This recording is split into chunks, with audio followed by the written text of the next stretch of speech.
For the session this afternoon, I thought I would take us back into the biblical days. 이번 오후 시간을 위해서는 여러분들을 이 성경 시대로 데려가려고 생각했습니다. And I would like to share a few thoughts about education in the biblical period.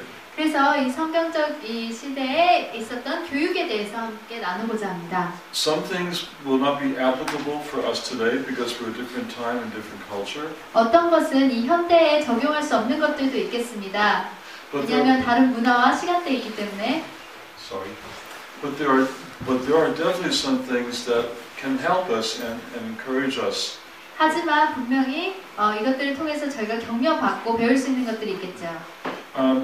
As we start, I just want to tell you a little bit about our sources for this information. 그래서 저희가 시작하기 전에 제가 어디에서 이 정보를 구했는지 알려드리겠습니다. I'm actually doing some writing on education in the biblical period. 저 사실은 이 성경적인 시대에 있었던 교육이라는 주제로 제가 글을 쓰고 있습니다. And I have to tell you, it's very difficult to get information. 그리고 정보와 자료들 구하기가 참 어렵습니다. There is one book, at least one book, written that's called Education in Ancient Israel. 그래서 고대 이스라엘의 교육이라는 제목의 책이 있는데요. But when you read it, most of what the author says has to do with education in other places besides Israel.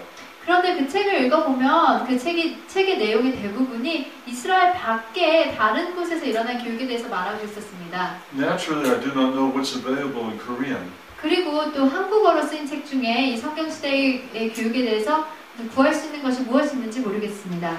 The books that we have used for research 저희가 이제 자료를 위해서 사용하는 책들은 all tell us that there is actually very little information to be gained, to be learned from education in ancient Israel. 고대 이스라엘의 교육에 대해서 배울 수 있는 자료들이 굉장히 적다는 것입니다. But one reason why they say that 그들이 그렇게 이야기하는 이유 중 하나는 is because all of the authors of these books 이 책의 모든 저자들이 do not believe the Bible is God's word.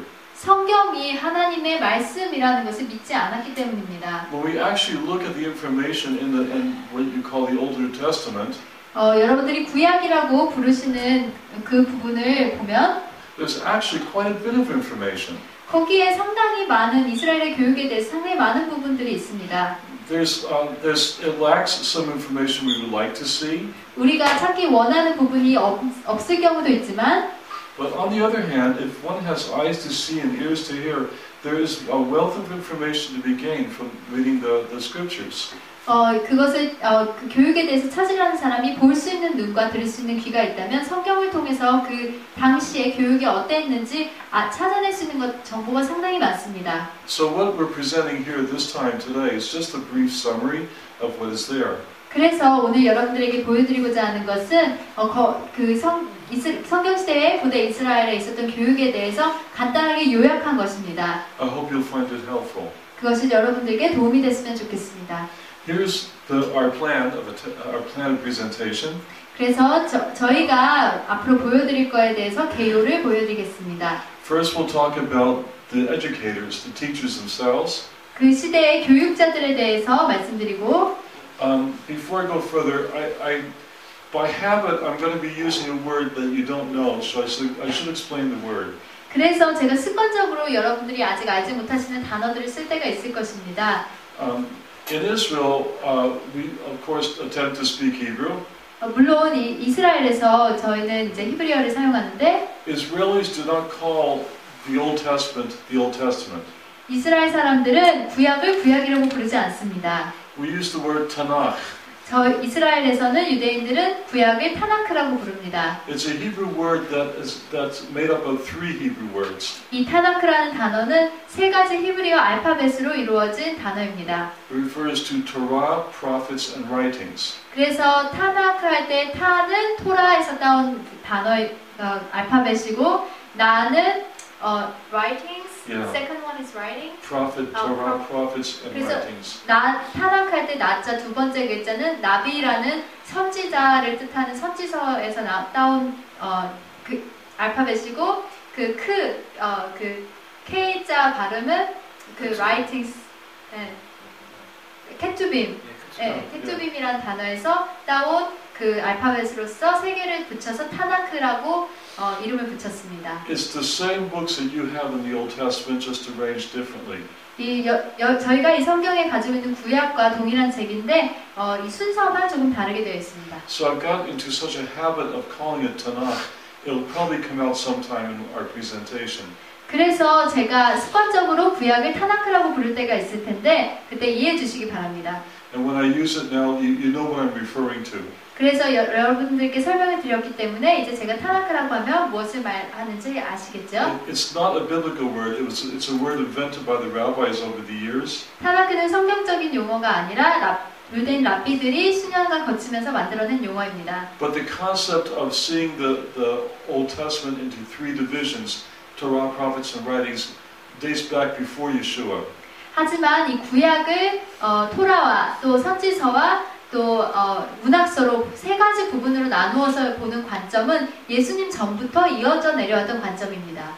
Okay, so back to our outline and presentation. 그래서 저희 프레젠테이션의 개요를 다시 보여드리면 First, we'll look at the educators from the Tanakh. 처음으로는 타나크에 나오는 교육자들을 보겠고, Then we'll look at the subjects that they were taught in ancient Israel. 고대 이스라엘에서 가르쳤던 과목들에 대해서 살펴보겠습니다. And we'll probably concentrate more time on the methods. 그리고 또 어떤 교육 방식으로 가르쳤는지를 보겠습니다. This is the part that's most applicable for us in this room. 아마도 이 세 번째 부분이 우리 시대에 적용할 수 있는 가장 적용할 수 있는 부분일 것입니다. First of all, let's look at the educators. 첫 번째로 교육자들에 대해 살펴보겠습니다. In the biblical period, who were the teachers? 성경 시대에 누가 선생님 역할을 했을까요? Well, first and foremost, both parents were.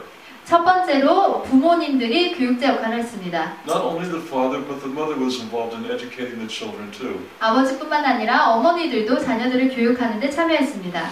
That's because, as far as we have evidence, there was no public school. 왜냐하면은 여태까지 찾아온 증거에 의하면 그때 당시에는 공립학교가 없었기 때문입니다.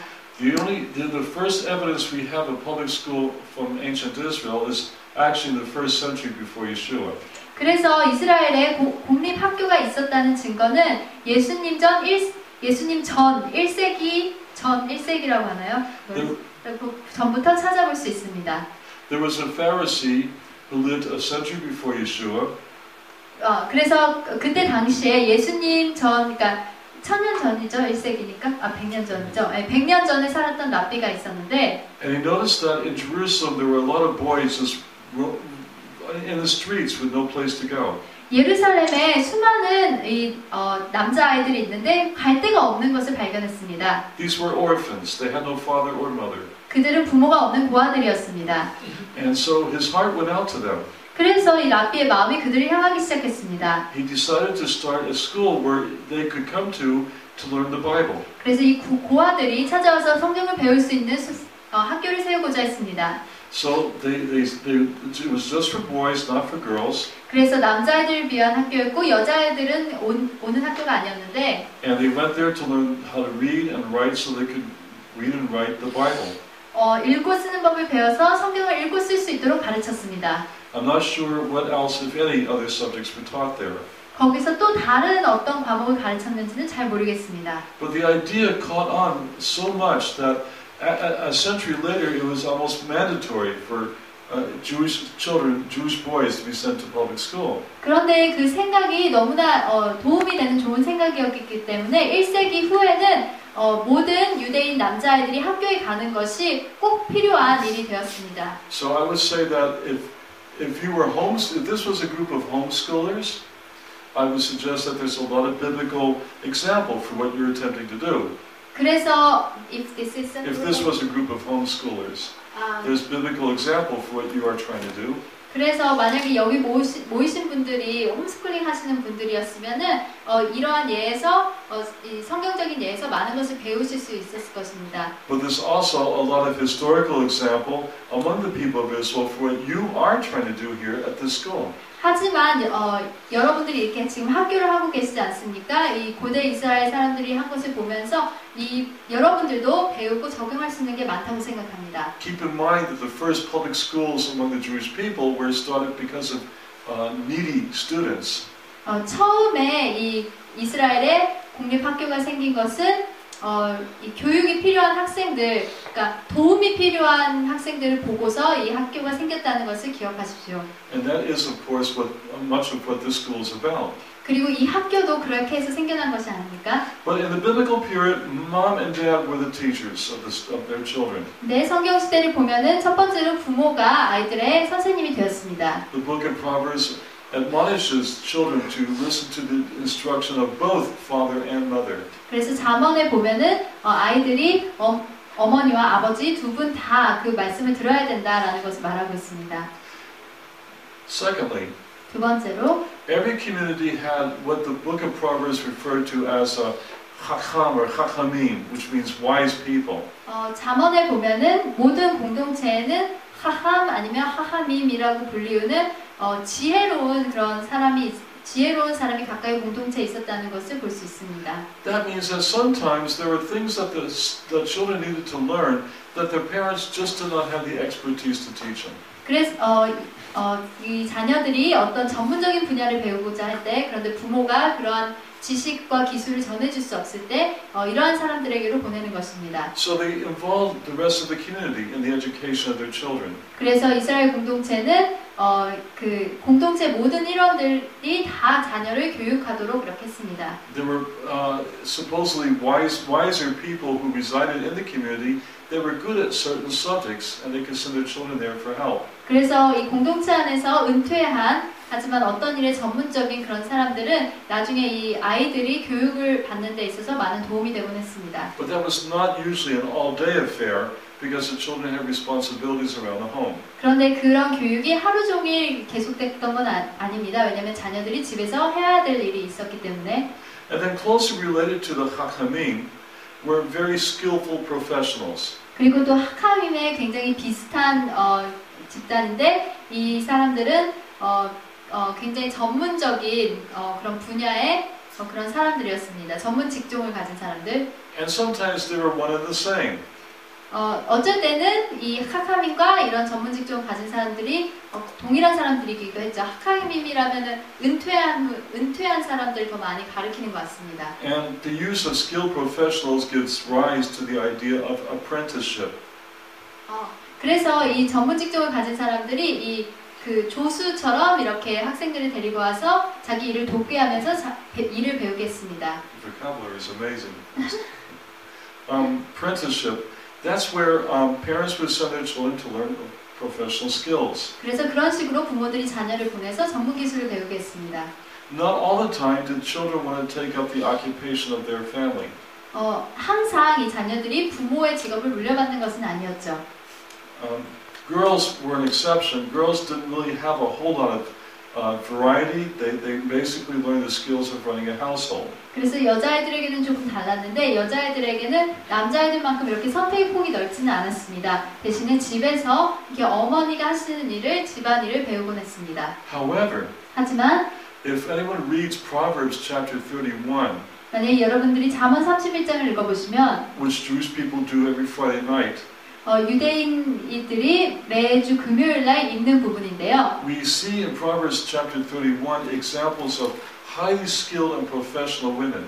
거기에 보시면 31장에 굉장히 기술이 뛰어난 그런 전문적인 여성이 나오는 것을 볼 수 있습니다. Not every woman possessed the skills that Proverbs chapter 31 mentions. 물론 모든 여성들이 그 잠언 31장에 나오는 기술을 가진 것은 아니었지만 But the skills mentioned there were open to women who had such skills and abilities. 잠언 31장에 나오는 기술들은 여성들이 그러한 일을 할 수 있다라는 그때 당시에 그러한 일을 할 수 있었다라는 것을 우리에게 보여줍니다. We're talking about Proverbs chapter 31 starting at verse 10 to the end of the chapter. 지금 말하고 있는 부분은 잠언 31장 10절부터 마지막 절까지의 내용입니다. In Hebrew, it's a beautiful poem or song dedicated to the women in our lives. 그래서 그것을 히브리어로 보면은 우리 그때의 여성들에게 바쳐진 굉장히 아름다운 시이며 노래라는 것을 알 수 있습니다. It mentions, for example, that women had such skills as being able to be craftspeople, make arts and crafts for selling. 예를 들면 여자들이 이제 공예품을 만들어서 그것을 파는 부분이 나와 있고. It mentions that a woman could buy and sell land. 그리고 여성들이 땅을 사고 팔 수 있다는 것을 보여주고 있고, That is, make investments. 투자를 하는 거죠. A woman had to be able to manage her household, especially if she was more well off. She had servants that she had to manage. 그래서 이제 집안일을 돌보는 부분이 나와 있는데, 어쩔 때는 이제 이렇게 돕는 자들, 이제 하녀들이라든지 이제 돕는 사람들을 이렇게 부리는 부분도 나와 있습니다. Proverbs 31 gives an example of a woman who conducted her own very lucrative business. 그리고 또 31장에 보면은 이 지역 안에서 이 사업을 하는 여성의 모습을 또 볼 수 있습니다. That's just a few examples. 그것은 아주 적은 예에 불과합니다. The picture of a woman, with her head covered and walking around humbly as a household servant is not a biblical picture. 그래서 이렇게 머리에 두건을 쓰고 굉장히 겸손하게 이렇게 눈에 띄지 않게 그렇게 다니는 그런 여성의 모습은 성경에서 말하는 여성의 모습이 아닙니다. Women in ancient Israelite society were skilled and they were given opportunity to develop those skills. 그래서 고대 이스라엘 여성들은 기술이 있었고 그리고 그들의 기술을 발전시킬 수 있는 기회들이 있었습니다. But one must ask, how do they learn these different skills? 그런데 마지막 질문으로 이 사람들이 어떻게 이런 기술을 배울 수 있었을까요? Well, they were either taught by their parents, 부모들에게 배웠거나 a local wise person, 이 공동체 안에 있는 지역에 있는 지혜로운 사람들에게 배웠거나, or perhaps you spent some time with a fellow woman who had the talents that she possessed, and had a teacher. 아니면 그 여성들이 가르칠 수 있는 기술을 가진 여성들에게 가서 배웠겠죠. Fourthly, 네 번째로, the priests were another educational class in ancient Israel. 이 성직자들도 이 고대 이스라엘에서 선생님 역할을 했습니다. The Torah itself specified that the priests were to be more or less Bible teachers in ancient Israel. 그래서 토라를 살펴보면 고대 이스라엘에서 성직자들이 성경 교사였다라는 것을 볼 수 있습니다. Do not think of the priests as always hanging around the tabernacle or temple. 그래서 이제 제사장이라든지 성직자라는 단어를 들으시면은 항상 이 하나님의 언약궤와 장막을 돌아다니는 그런 사람들만 생각하지 마십시오. There were many priests. 그래서 여러 가지 다양한 종류의 성직자들, 제사장들이 있었습니다. And even in the first temple period, there were so many priests that they were organized into working shifts in the temple. 그래서 제1성전 시기에 제사장들이 너무나 많았기 때문에 많았고 그 사람들을 다 이렇게 그룹별로 분류해서 여러 가지 다양한 일들을 하게 했습니다. And their time serving in the temple amounted to basically maybe 1 to 2 weeks a year. Yeah, the time that the priest would serve in the temple was basically only 1 to 2 weeks a year.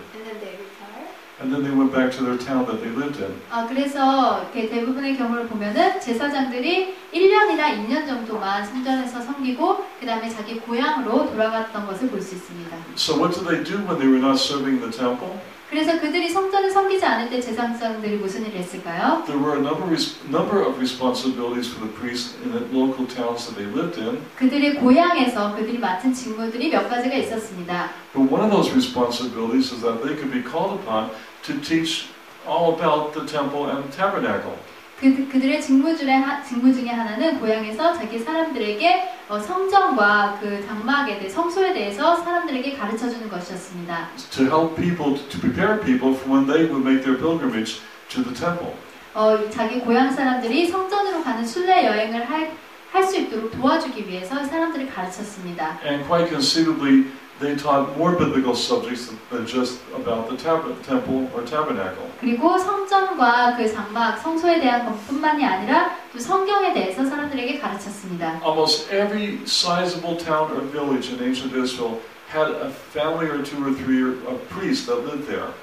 그래서 대부분의 고대 이스라엘의 마을에는 이 제사장 가정이 2개나 3개 정도 항상 그 마을에 있었습니다. So that the education about how to function the temple was widespread throughout ancient Israel through the teaching work of the priests. 그래서 성전을 어떻게 이용하는지, 그 성전을 어떻게 알아야 되는지에 대한 지식이 이 고대 이스라엘 전역에 사람들에게 잘 알려져 있었습니다. So as far as I could tell, these are the main educators of ancient Israel. 그래서 제가 아는 바로 여기 이만큼까지가 이 고대 이스라엘의 그 교육자들이었습니다. Since we don't really have much evidence for public schools back then, there's no society of teachers like is present in this room. 그래서 제가 아는 한 거기에 그때 당시에 공립 학교가 없었기 때문에 직업으로서 교사였던 그런 그룹의 사람들은 없었던 걸로 알고 있습니다. But as I said, that scene changed in the days before Yeshua. 그렇지만 그러한 것들이 예수님이 오시기 전에 이제 서서히 변하기 시작했죠. Let's go now to look at the subjects that were taught. 그래서 그들이 가르쳤던 과목에 대해서 한번 살펴보겠습니다. What kind of subjects was taught in the period of the Tanakh? 그래서 이 타나크 시대에 구약 시대에 가르쳤던 과목들은 무엇이 있었을까요? It's my angel of mercy. 저희 자비의 천사가 오시는군요. Did you know something? You know that it's a proven fact that teachers teach better when they drink Asian tea, especially Korean tea. Oh, well, it's just everybody knows that. 여러분도 아셨는지 모르겠는데 선생님들이 가르칠 때 마시는 차는 한국 차랍니다. Oh, thank you. Anyway, don't believe that. 믿지 마시고.